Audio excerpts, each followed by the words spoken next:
North Korea showcasing an advanced nuclear missiles this week at a massive military parade that seemingly nobody else in any network is really covering. The weapons are capable of reaching the continental United States and North Korean dictator Kim Jong-un's daughter appearing alongside her father at the event. Joining us for more is retired U.S. Air Force Brigadier General and U.S. Deputy Military Representative to NATO, Newsmax contributor General Blaine Holt. General Holt, thank you again for joining us. Now, North Korea hailed this as their biggest military parade yet and have upped their nuclear arsenal after Kim called for an exponential increase in response to the so-called claims of South Korea and the US, threats rather. So what level of threat are we really talking about here in both directions?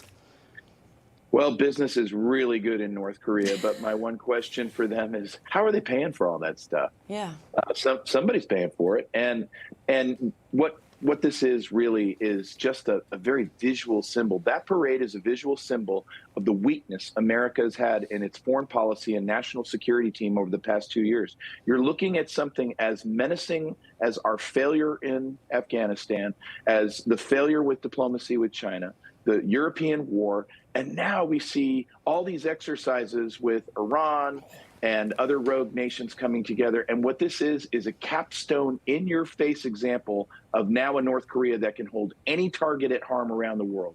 Very dangerous. Yeah, but the problem is, you know, we've been so consumed by the China balloon. We've been consumed by a variety of other things, Joe Biden failures, State of the Union, you name it. Nobody's covering this stuff, and it's still kind of a threat. It is. And if you take these four buckets, you know, the rogue states, North Korea, Russia, China, and Iran, you step back. They're all working together. They're all exercising together in all the hot spots of the world: Africa, the Middle East, Europe, Asia.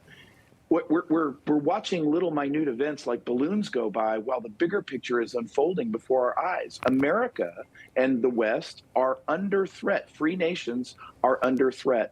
And we don't see anybody getting out there diplomatically. We don't see anybody raising a stink. What we want to do is talk about F-16s to Ukraine.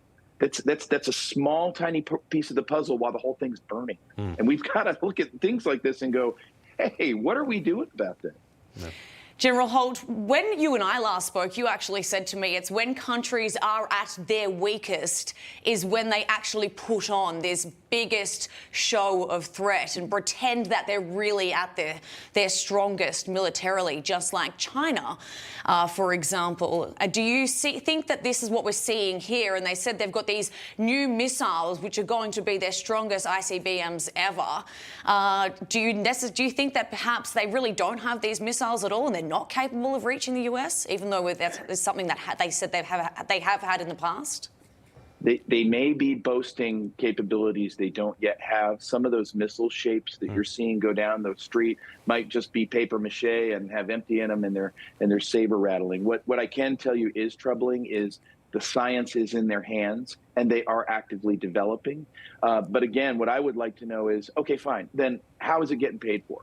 We know that they have illegal operations all over the world. They're counterfeiting kings of the world. But how is it getting paid for? Because we've got to start finding ways to degas that. Is North Korea weak? Yes, certainly. Inside, they're weak. Their regime is weak. They're basically a royal totalitarian dictatorship, and you saw the little girl who's going to learn to be like dad and threaten us all in the future. We got a short circuit this. It's getting a little crazy and very dangerous. Unbelievable. Well, General Holt, we appreciate the insight. Take care. Great weekend, both of you. All right, you too. You too.